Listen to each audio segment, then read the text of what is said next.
কৃষ্ণ কৃষ্ণ শুধু শ্রী কৃষ্ণ।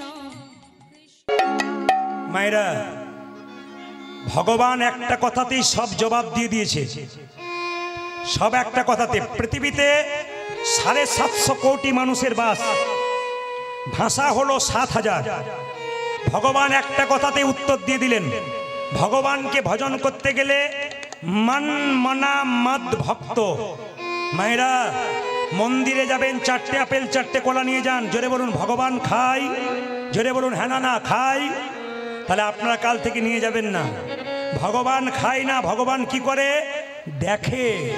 তুমি যে 4টে আপেল 4টে কলা নিয়ে গেলে, প্রেমের ভাবে নিয়ে গেলে না অহংকারের ভাবে নিয়ে গেলে। অহংকারটাকে ফেলে দেয় আর প্রেমটুকু গ্রহণ করে।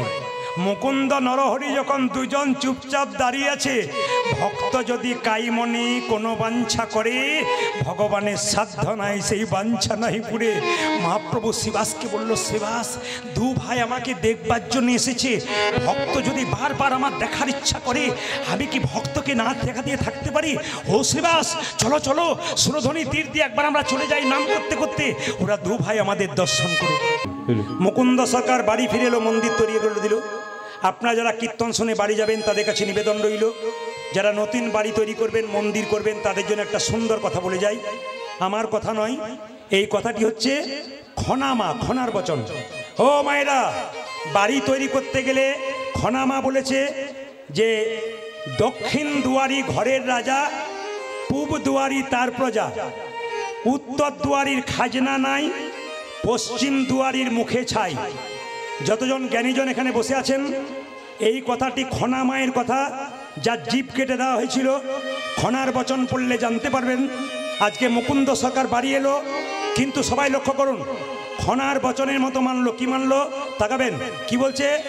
বলছে দক্ষিণ দুয়ারি ঘরের রাজা, পূব দুয়ারি তার প্রজা, উত্তর দুয়ারির খাজনা নাই, পশ্চিম দুয়ারির মুখে ছাই। যদি বাড়ি কোনোদিন কেউ করেন, তবে দরজাটা দক্ষিণ দিকে করলে আপনার ঘরটা রাজার ঘর হয়ে যাবে। কারণ দক্ষিণ দিকে কোনো ঝঞ্ঝা নাই, সবসময় সুসুর করে সুন্দর হাওয়া দেয়। যদি দক্ষিণ দিকে কেউ না করতে পারেন, তবে খনামা বলেছে পূব দুয়ারি তার প্রজা, না পারলে পূব দিকে করো। উত্তর দিকে দরজা করলে খাজনা দেবার পয়সা থাকে না, অভাব বেড়ে যায়। পশ্চিম দুয়ারির মুখে ছাই, তার মানে পশ্চিম দিকে দরজা করলে কি হয় মা? ঝড়ঝঞ্ঝা পাবার সুযোগ থাকে। আবার তাকাবেন, বাড়ি তৈরি করেছেন, মন্দিরটা কোথায় করবেন? বাড়ির ভেতরে মন্দির কোথায় করবেন? যে যেখানে বসে শুনে রাখুন, ঈশান কোণে বাড়িতে মন্দির করতে হয়। ঈশান কোণ কাকে বলে? পূর্ব উত্তর কোণটাকে ঈশান কোণ বলা হয়। সাবধান থাকবেন, যতজন কীর্তন শুনতে এসছেন, বাণীগুলো শুনে নেবেন, জীবনে ব্যবহার করবেন, শিখবেন। যদি কেউ ঈশান কোণে কোনোদিন বাথরুম পায়খানা করে, আমার কথা নয়, বড় বড় জ্যোতিষ পণ্ডিতরা বলছেন, যদি কেউ বাড়ি তৈরি করে ঈশান কোণে বাথরুম পায়খানা করে ফেলে, তবে জেনে নেবেন তার বাড়িতে বেশ কয়েক বছরের মধ্যে একজন আত্মহত্যা করতে চলেছেন। তাই বারবার বলবো, অনেকে প্রশ্ন করতে পারেন, প্রদীপ বাবু আমার বাড়িতে ঈশান কোণেই পায়খানা ঘর, তাহলে এখন করব কি? আমার তো জায়গা নাই। জ্যোতিষ বন্ধু আমার প্রচুর আছে, তাদের সঙ্গে প্রায় দিন আমার আলোচনা হয়। বললাম তাহলে কি করা যায়? বললেন জ্যোতিষশাস্ত্র বলেছে, যদি বাথরুম পায়খানা বাই চান্স আপনার ঈশান কোণে হয়, তবে আপনি এক বাটি লবণ দোকান থেকে কিনে এনে, টাটকা লবণ, ঈশান কোণে বাথরুমের কোনো এক জায়গায় রেখে দেবেন। প্রতি মাসে মাসে একবার করে পরিবর্তন করে নেবেন। আপনি যে রান্না করবেন, রান্নাঘরটা কোন ঘরে হবে? অগ্নিকোণ, পূর্ব দিকে মুখ করে রান্না করবেন। যখন বাড়িতে শোবেন, জ্যোতিষশাস্ত্র বলল দক্ষিণ দিকে মাথা করে শুতে হয়, উত্তর দিকে পা করে শুতে হয়। উত্তর দিকে মাথা করে শুতে নেই কেন? তাকাবেন, আমাদের পূর্বপুরুষ যারা মারা গেছে, তারা জমের দুয়ার হচ্ছে দক্ষিণ দুয়ার। তাই সব সময় পূর্বপুরুষরা দক্ষিণ দিকেই থাকেন, দক্ষিণ দিকে পা করে শুলে পূর্বপুরুষদেরকে অপমান করা হয়। দক্ষিণ দিকে পেছন করে কেউ বাথরুম বসলে পূর্বপুরুষকে অপমান করা হয়। এই জন্য মাথায় রাখবেন, এক দক্ষিণ দিকে মাথা করতে পারেন, এক পূব দিকে মাথা করতে পারেন, উত্তর দিকে মাথা নয়। হিসাব বলে দিলাম, মুকুন্দ সরকার একটা গোপীনাথের মন্দির তৈরি করলো, যাকে চিকিৎসা করছে তারই রোগ ভালো হলো। সেই সময় বাংলার একজন নবাব ছিল মালদাতে। যদি কেউ যান মালদা, আমি প্রতিনিয়ত মালদাতে গান করি। মালদার গৌর বলে একটা জায়গা আছে, ওখানে একজন নবাব ছিল মুসলমান, তার নাম হুসেন শাহ। তার পেটে একবার যন্ত্রণা হলো, একজন বলল, নবাব তোমার পেটের যন্ত্রণা কেউ ভালো করতে পারলো না, একজন ভালো করতে পারবে। বলে কে পারবে? শ্রীখণ্ডে যদি মুকুন্দ কবিরাজের বাড়ি যেতে পারো, তবে শর্ত আছে। কি? গরিবের চিকিৎসা করে, বড় লোকের করে না। নবাব বললো, তাহলে আমি কি করে যাব? তুমি হুসেন ফকির সেজে যাও, তোমাকে যেন কেউ চিনতে না পারে। এত বড় বাংলার নবাব হুসেন ফকির সেজে শ্রীখণ্ডে এলো, এসে জিজ্ঞেস করছে, ও ভাই মুকুন্দ সরকারের বাড়ি কোনটা? ওই যে মন্দিরটা দেখতে পাচ্ছ, ওটাকে লক্ষ্য করে চলে যাও। এ ভাই মুকুন্দ সরকারের বাড়ি কোনটা? সোজা চলে যাও, দেখবে প্রচুর লোক লাইন দিয়ে দাঁড়িয়ে আছে, চিকিৎসা করাচ্ছে। ও ভাই মুকুন্দ সরকারের বাড়ি কোনটা? আর একজন বলছে, না না, যত এগিয়ে যাবে খোল করতালের শব্দ পাবে, ওটা মুকুন্দ সরকারের বাড়ি। মায়েরা, এত বড় বাংলার নবাব হুসেন শাহ ফকির সেজে কেউ যেন চিনতে না পারে, এরকম করে দাঁড়িয়ে আছে। সবাইকে বলল, বাবা আমাকে একটু জায়গা করে দাও, আমি ফকির মানুষ, আমার পেটে বড় যন্ত্রণা। সবার মায়া হলো, সামনে দাঁড় করিয়ে দিল। মুকুন্দ সরকার তখন তুলসী পত্র দিয়ে গোবিন্দের চরণ সেবা করছে।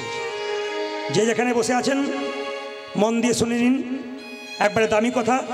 অ্যাপেলো, চেন্নাই, ব্যাঙ্গালোর, ভেলোর ডাক্তার দেখাতে যান, প্রদীপ পালের কথাটা মিলিয়ে নেবেন। ডাক্তারবাবুর টেবিলের দিকে তাকাবেন, কৃষ্ণের ছবি। যে জাতির ডাক্তার, সেই জাতির ভগবানকে তারা ভজনা করে। আমি একবার গিয়েছিলাম, একজন ডাক্তারকে দেখাচ্ছিলাম, উনি দেখলাম টেবিলে কৃষ্ণের ছবি রেখেছেন, অথচ সব চাইতে বড় ইউরোলজি, 201টা ইউরোলজি চেন্নাই হসপিটালে, তার মধ্যে 1 নম্বর জায়গায় ফরেন কান্ট্রি থেকে পাস করে এসেছে, আমেরিকা থেকে পাস করে এসেছে। সেই ব্যক্তি চিকিৎসা করবার আগে কৃষ্ণের চরণে তুলসী পত্র দিয়ে চিকিৎসা করছে। লজ্জা লাগা উচিত আমাদের। একটু MA পাস করে হাত তুলতে লজ্জা করে, ঘৃণা হওয়া দরকার। শিখে নিন ওদের কাছ থেকে, ওরা কি করলেন আর আমরা কি করলাম। অনুকূল ঠাকুর এত বড় হলো কেন? দীক্ষা কারো কাছে নেয় নাই, তার মায়ের কাছে নিয়েছিল। স্যার আইজাক নিউটন এত বড় বিজ্ঞানী, ভগবান বিশ্বাস করেছিল। আইনস্টাইন বিখ্যাত বিজ্ঞানী, জীবনে আমিষ খায় নাই, চিরকাল নিরামিষ খেয়েছে। সচিন টেন্ডুলকরের ওপরে একজন ব্যাটসম্যান হয়ে গেল, তার নাম বিরাট কোহলি। যারা পড়াশুনো করছেন দেখছেন তারা দেখে নেবেন, বিরাট কোহলি এবং অনুষ্কা স্বামী স্ত্রী দুজনে মিলে নিরামিষ খায়। অনেকে বলে নিরামিষ খেলে দুর্বল হয়ে যাবে, ওদের কাছে শিখে নিন, নিরামিষ খেয়েও পৃথিবীর 1 নম্বর ব্যাটসম্যান হয়ে গেল, যার হাতের জোরে বারবার 6 মারতে পারে। ভুল সিদ্ধান্ত নেবেন না, ঠিক সিদ্ধান্ত নেবেন। কেন? নিরামিষ খাবার জন্য শরীরটা তৈরি হয়েছে, আমিষ খাবার জন্য নয়। যে যত খায়, যে যত ভোগী, সে তত রোগী, আর যে যত ত্যাগী, সে তত নিরোগী। মায়েরা, নবাব হুসেন শাহ যেই না দাঁড়িয়ে আছে, মুকুন্দ সরকার গাইছে আর নবাব শুনছে। আহ কি সুন্দর গাইছো, মুকুন্দ গাইছে। ওগো প্রভু, আমি তোমাকে সোনার মন্দির তৈরি করে দিতে পারলাম না, মন মন্দিরে রাখবো। নবাব শুনছে আর মুকুন্দ গাইছে, আমার মন মন্দিরে তুমি মদন মোহন দাঁড়াবে গো আসি ডাকিয়া। আমার মন মন্দিরে মদন মোহন দাঁড়াবে গো আসি ডাকিয়া।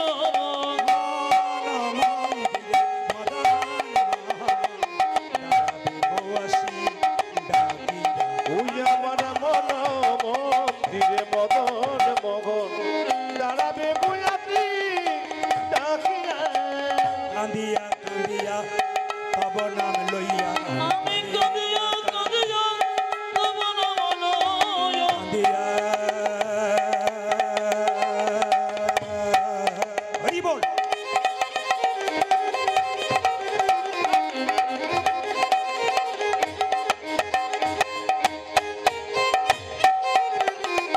হে প্রাণনাথ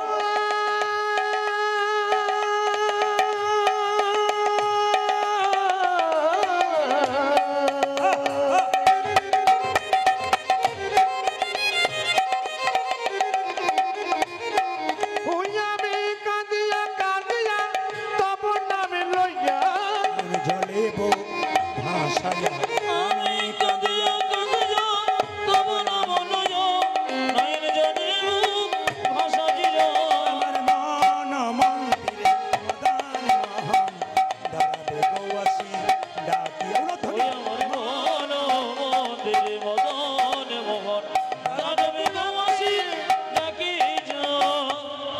এই যে মাঝে ভেতরে আপনাকে ডাকছি আপনাকে চশমা পরে ওই যে মাঝে আস্তে আস্তে হ্যালো, আপনাকে এই যে আপনাকে আপনাকে ওই যে মাঝে ভেতরে বসে ওই যে ওইদিকে তাকাচ্ছেন আপনাকে ডাকছি চশমা পরে ওই যে আপনাকে ডাকছি আপনাকে আপনাকে আপনাকে এদিকে শোন এদিকে শোন আপনাকে ডাকছি আপনাকে আপনাকে ডাকছি এদিকে শোন। আপনাকে না না আপনাকে নয় মুকুন্দ সরকারকে ডাকছি নবাব ভয় খেয়ে যাবেন না। এই যে ধীরে তোমাদের সব চাইতে গরিব কে এই যে বাবা কি নাম তোমার আমার নাম হোসেন ফকির বাহ এখানে জাতির কোনো বিচার নাই কই দেখি দেখি দেখি দেখি দেখি দেখি দেখি জামাটা খুলে ফেলো তো নবাব মনে মনে ভাবছে আমি তো ছদ্মবেশে এসেছি ফকিরের সাজে তুমি আমায় চিনতে পারছো না জামা খুলতে বলছো যদি খুলে দিই আর যদি আমার রোগ ভালো না হয় তাহলে দেখবে তোমার কেমন হয় এই যে কি ভাবছো হাজার লোক লাইন দিয়ে দাঁড়াচ্ছে আরে জামাটা যে না ভয়ে জামাটা খুলেছে নবাব মাটির বারান্দাতে গড়াগড়ি দাও নবাব মনে মনে ভাবছে কালের কাল বর্ষাকাল হরিণে চারটে বাঘের গাল নেহাত বেকায়দায় পড়েছি আরে বাবা আমি সোনার পালঙ্ক ছাড়া শুই না আমাকে বলছে মাটির আরে ভাবছো কি গড়াগড়ি দাও যেই না নবাব গড়াগড়ি দিয়েছে অমনি চমকে উঠে বলল কবিরাজ কি তোমার এখানে ওষুধ দেওয়া থাকে নাকি বলে কেন গো যেই না আমি গড়াগড়ি দিলাম আমার অর্ধেকটা পেটের রোগ ভালো হয়ে গেল মুকুন্দ বলল সবাইকে দিতে দিতে এক আধটু পড়ে যায় তোমার হয়তো কাজে লেগে গেছে ওই দেখি দেখি দেখি দেখি হাঁ করো তো যেই না নবাব হাঁ করেছে মুকুন্দ সরকার ওষুধ দিয়েছে আর নবাবের পেটের যন্ত্রণা ভালো হয়ে গেছে কি শিখলেন যেই না মাটিতে গড়াগড়ি দিল অমনি নবাবের অর্ধেক পেটের যন্ত্রণা ভালো হয়ে গেল তত্ত্ব কি বলল ভক্ত পদ ধুলিয়ার ভক্ত পদ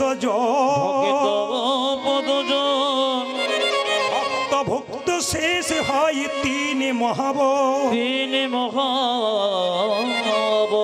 যেখানে হরিনাম হয় সেই জায়গায় কোনো ভক্ত যদি কীর্তনের শেষে একবারে হাগৌরি বলে গড়াগড়ি দিতে পারে তার শুধু দেহ রোগ দূর হয় তা নয় তা নয় তার ভব রোগ দূর হয়ে যায় রোগী দূর হয়ে যায়। তাকাবেন আমি শুধুমাত্র প্রত্যেকটা উদাহরণের দ্বারা বলে দিই আপনারা শুনবেন আমি কয়েকদিন আগে হুগলিতে গান করছিলাম মায়েরা গানের বাসাতে যখন বসে আছি তিনটে মেয়ে চার চাকা থেকে নেমে খালি বাড়ির লোককে খোঁজ করছে প্রদীপবাবু কোথায় আছেন আমার বাসাতে গেলেন তিনটে মেয়ে তিনটে গোপালকে ছেলের মতো কোলে করে নিয়ে গেলেন নিয়ে বসিয়ে বললেন বাবা কলকাতা সব জায়গায় পাওয়া যায় না আমার এখানে আত্মীয় বাড়ি তাই তিনজন চলে এলাম ভালো করেছেন কীর্তনের আসরে বসে আছে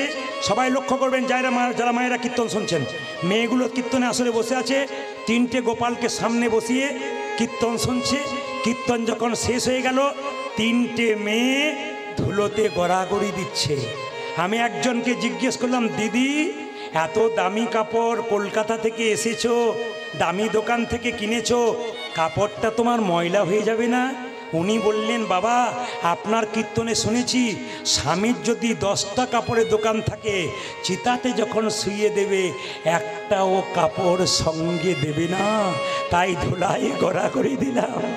শুনলে চমকে যাবেন। জিজ্ঞেস করলাম, আপনি কি করেন? মায়েরা চমকে যাবেন শুনলে।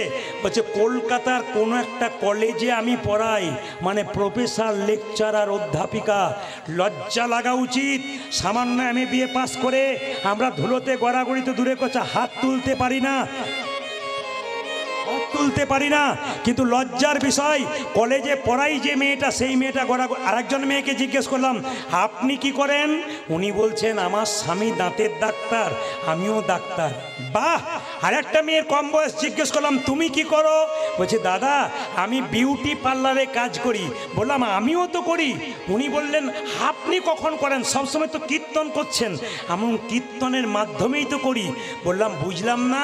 বলে, শোনো, তুমি যখন বিউটি পার্লারে কাজ করো তখন সবার বাইরেটা ভালো করার চেষ্টা করো, আর আমি হরিনামের বিউটি পার্লারে কাজ করি ভক্তের ভেতরটাকে ভালো করার।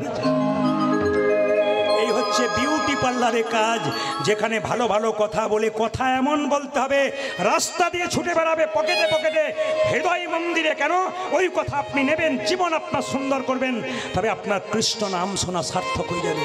মায়েরা, যেই না মুকুন্দ সরকার ওষুধে নবাবের ভালো হয়ে গেছে, নবাব চিৎকার করে বলল, মুকুন্দ কে? কে তুমি? এত বড় সাহস, তুমি আমার নাম করছো? আমি হলাম সারা বাংলার নবাব হোসেন শাহ। নবাব, আমার অপরাধ হয়ে গেছে। না না, অপরাধ তোমার হয়নি, তোমাকে পরীক্ষা করতে এসেছিলাম তুমি কত বড় কবিরাজ। সত্যি তুমি বড় কবিরাজ, তোমাকে এখানে রাখা হবে না।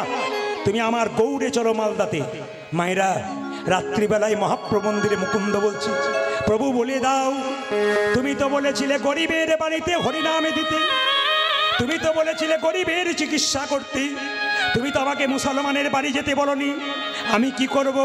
সঙ্গে সঙ্গে ভগবান মহাপ্রভু আকাশবাণী করে বললেন, মুকুন্দ, ঈশ্বর যা করে তা, জোরে বলুন, মঙ্গলের জন্যে। আমি শুনতে চাই, জোরে বলবেন, ঈশ্বর যা করে তা। একটু জোরে বলুন, ঈশ্বর যা করে তা। এবার চুপ করুন, আমি যা বলবো জিও কি।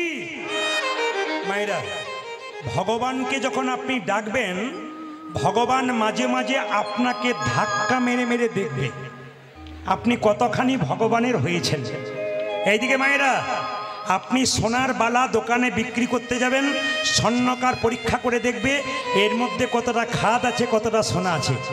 আপনি যখন ভগবানকে ডাকবেন তখন দেখবেন আপনার ঘর ফুটে জল পড়ছে, তখন দেখবেন আপনার বুকে ব্যথা হয়েছে, নইলে শরীর খারাপ হয়েছে, নইলে বাড়িতে কোনো অশান্তি হচ্ছে।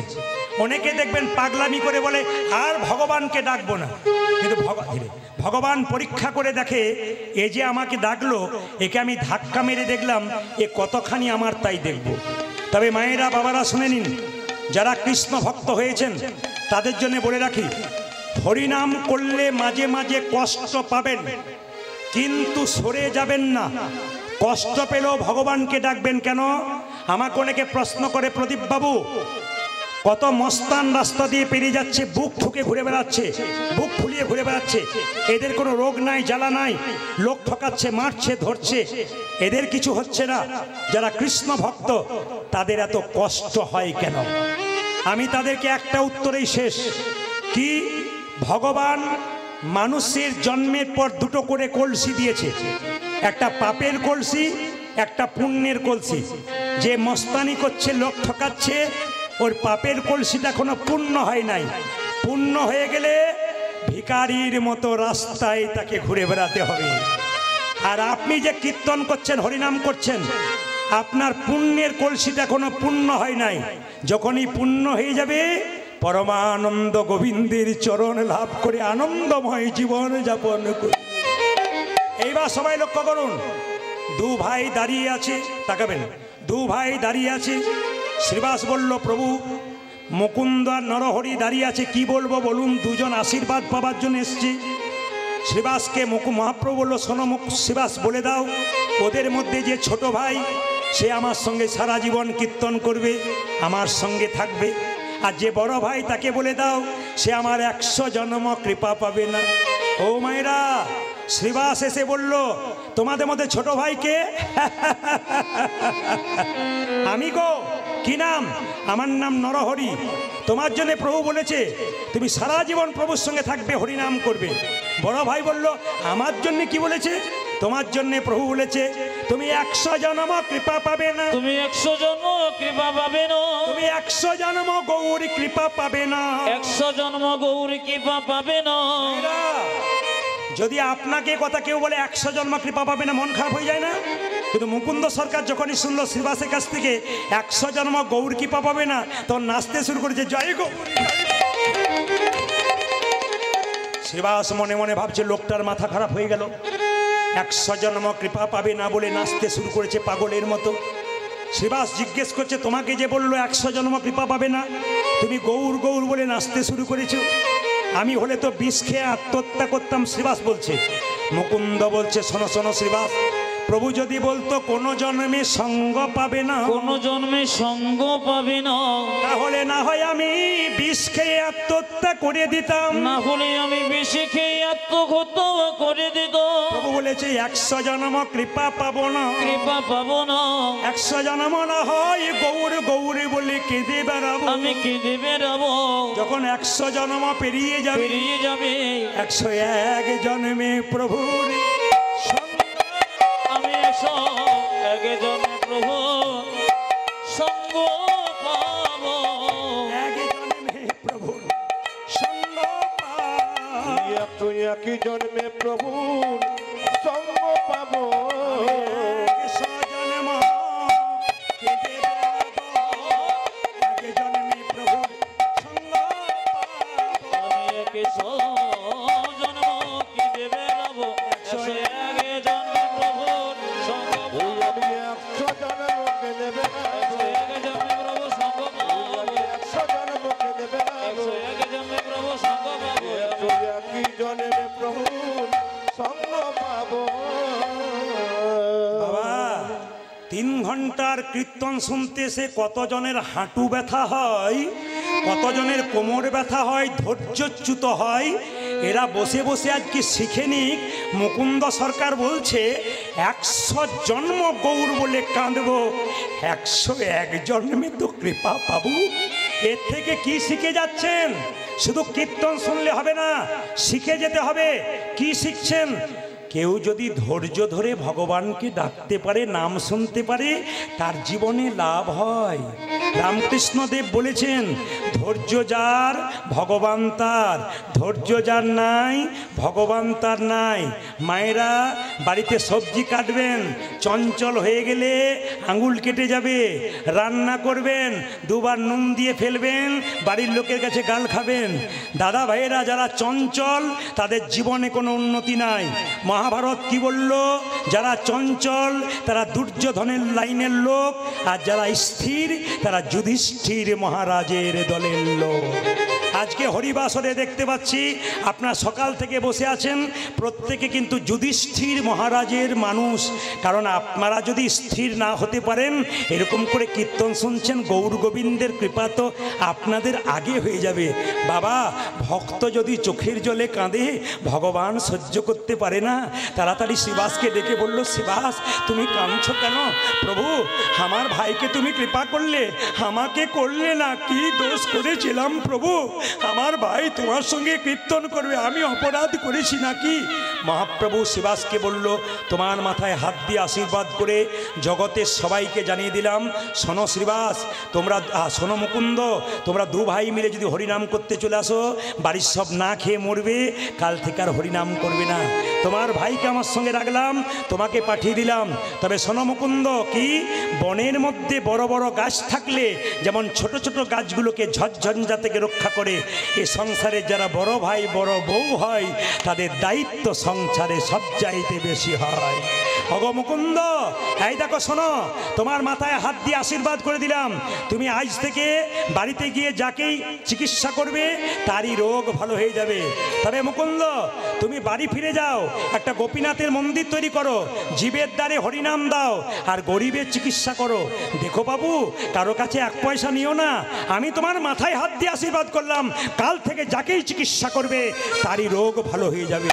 মুকুন্দ ফিরে যাও ফিরে যাও ফিরে যাও ফিরে যাও খণ্ডে ফিরে যাও ফিরে যাও ফিরে যাও শিখণ্ডে ফিরে যাও ফিরে যাও ফিরে যাও শিখণ্ডে ফিরে যাও আজ ফিরে যাও শিখণ্ডে ফিরে যাও দারে দারে গিয়া চরণে ধরিয়া তুমি দরে দরে গিয়া চরণে ধরিয়া দারে দারে গিয়া চরণে ধরিয়া ও তুমি দাঁড়ে দাঁড়ে গিয়া চরণে ধরিয়া হরিলা বিলা তুমি দরে দরে গিয়া চরণে ধরিয়া হরে না বীরা ফিরে যাও ফিরে যাও শিখণ্ডে ফিরে যাও ফিরে যাও শিখণ্ডে ফিরে যাও আমার মহাপ্রভুর আজ্ঞা পাইয়া মুকুন্দ চলিলা মুকুন্দ চলিলা আমার মহাপ্রভুর আজ্ঞা পাইয়া মুকুন্দ চলে না মুকুন্দ চলে না মহাপ্রভুর আজ্ঞা পাইয়া মুকুন্দ চলিলা মুকুন্দ চলিলা ওই আমার মহাপ্রভুর আজ্ঞা পাইয়া মুকুন্দ চলিলা মুকুন্দ চলিলা শিখণ্ড গ্রামেতে আমি শিখণ্ড গ্রামেতে আছি শিখণ্ড গ্রামেতে আসি আজ শিখণ্ড গ্রামেতে আছি উপনীত হইলা উপনীত হইলা আমি শিখণ্ড গ্রামেতে আছি উপনীত হইয়া উপনীত হইয়া বলো বলো হরি বল বলো বলো হরি বল বল হরি বল বলো বলো হরি বল দেখুন কীর্তনের ফাঁকে ফাঁকে কত সুন্দর শিক্ষা আছে, বাস্তব শিক্ষা। তাকাবেন আমার দিকে মায়েরা, মনে মনে যদি সত্যি ভগবানকে পাবো বলেন ভগবানকে পাবেন। মুকুন্দ সরকার নরহরি চুপচাপ বসে বসে ভাবছে কখন প্রভু বেরিয়ে আসে একবার দেখবো। মহাপ্রভু ভক্তের ইচ্ছা পূর্ণ করবার জন্যে সুরধনে তীর দিয়ে হরিনাম গাইতে গাইতে যাচ্ছে, আর দু ভাই মিলে দর্শন করছে। কি গাইছে?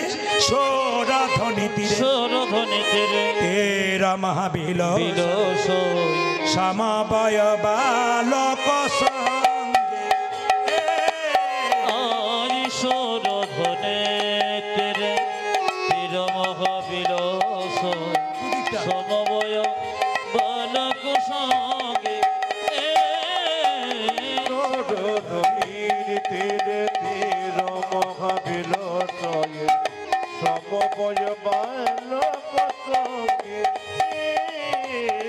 সুরধনি তীরে তীর মহাবিলসয় সমবয় বালক সঙ্গে আরি সুরধনে তেরে তীর মহাবিলসই সমবয় বালক সঙ্গে করে করতালি ধ্বনি হরি ধ্বনি আমার করে কর হরি ধনি তো হরি ধনে করে করতালি ধ্বনি হরি ধ্বনি পূজা যে করে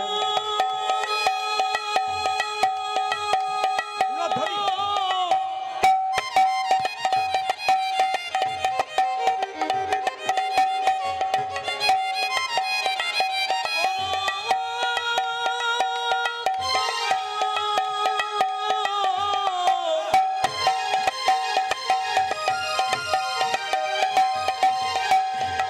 করে করো তারে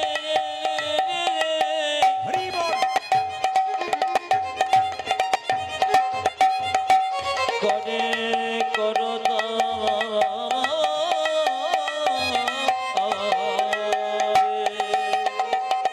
পূজা যে করে করতা আসতে পেরেছেন তারা ভাগ্যবান। কতজন দাঁড়িয়ে আছে বলুন তো? অগণিত মানুষ জায়গার জন্য আকাল হয়ে বসে আছে, জায়গা পাচ্ছে না। আপনারা পেয়েছেন, পেয়েও কিন্তু একটা আনন্দ করে শুনতে হবে। কি মহাপ্রভু যখন নৃত্য করছে, ছোট ভাই মুকুন্দ নরহরি বলছে, দাদা ওই তোই আমার গোড়া, ওই তো আমার গোড়া নাচে, ওই তোই আমার গোড়া না, দেখো ওই তো আমার গোড়া নাচে, ওই তোই আমার গোড়া না। ওই ঘেমে দণ্ড বাহু তুলে, ওই তো আমার গোড়া নাচে। যার যেমন ভাব তার তেমন লাভ। ছোট ভাই বলছে, দাদা আমি দেখছি গোড়া নাচছে।